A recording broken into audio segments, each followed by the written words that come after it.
Yes start. विद्वान अधीनस्थ न्यायालय की पत्रावली और वादी की ओर से प्रस्तुत साक्ष्य का अवलोकन करें तो वादी ने बाद के चरण संख्या 1 में वर्णित संपत्ति कमल कुंज को अपने तथा प्रतिवादी के मालिकाना हक की होना बताते हुए संपत्ति का पारिवारिक विभाजन होना तथा पारिवारिक बंटवारा नामा तैयार होना बताया है। विराम।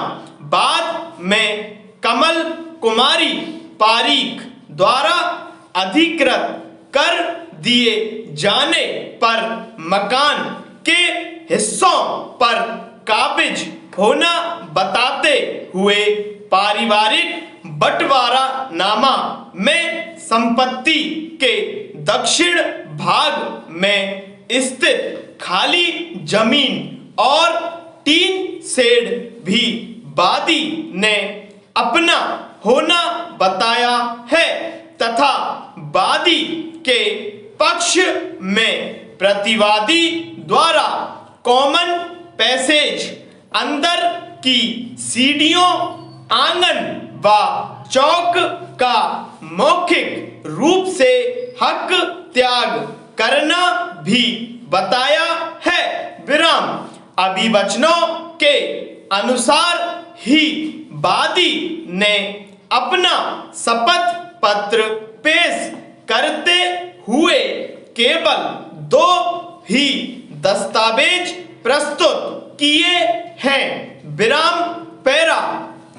सिविल प्रक्रिया संहिता के आदेश 7 नियम 3 में स्पष्टतः यह प्रावधान है कि जहां वाद की विषय वस्तु स्थावर संपत्ति है वहां वाद पत्र में संपत्ति का ऐसा वर्णन होगा जो उसकी पहचान करने के लिए पर्याप्त है।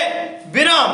साथ ही ऐसी संपत्ति की पहचान भू व्यवस्थापन या सर्वेक्षण संबंधी अभिलेख में अंकित सीमाओं या संख्याओं द्वारा की जा सकती है एवं वाद में ऐसी संख्या और सीमाएं विनिर्दिष्ट किया जाना आवश्यक है। विराम। पैरा। इसके अलावा अपने अभिवचनों में वादी को समस्त तथ्य स्पष्टतः और विशिष्ट रूप से अंकित करने चाहिए। विराम। संपूर्ण वाद पत्र और साक्ष्य का अवलोकन करने से यह तथ्य सामने आता है कि वादी ने वाद पत्र के चरण संख्या 1 में वर्णित संपत्ति के अपने मालिकाना हक अधिकार की संपत्ति होने का कोई विशिष्ट वर्णन यथा पड़ोस, भुजाएं, क्षेत्रफल इत्यादि का अंकन नहीं किया है। विराम। वादी ने अपने वाद पत्र में पारिवारिक बंटवारे का उल्लेख किया है परंतु उपरोक्त पारिवारिक बंटवारा मौखिक था या लिखित था इस तथ्य को स्पष्ट नहीं किया है। विराम। हालांकि वादी ने वाद पत्र में पारिवारिक बंटवारानामा तैयार करना बताया है परंतु साक्ष्य के दौरान बंटवारानामा पेश नहीं किया है। विराम। वादी ने वाद पत्र में दक्षिणी भाग में खाली जमीन और टीन शेड का वर्णन किया है, परंतु खाली जमीन और टीन शेड के पड़ोस क्षेत्रफल, भुजाओं या दिशाओं का अंकन नहीं किया है।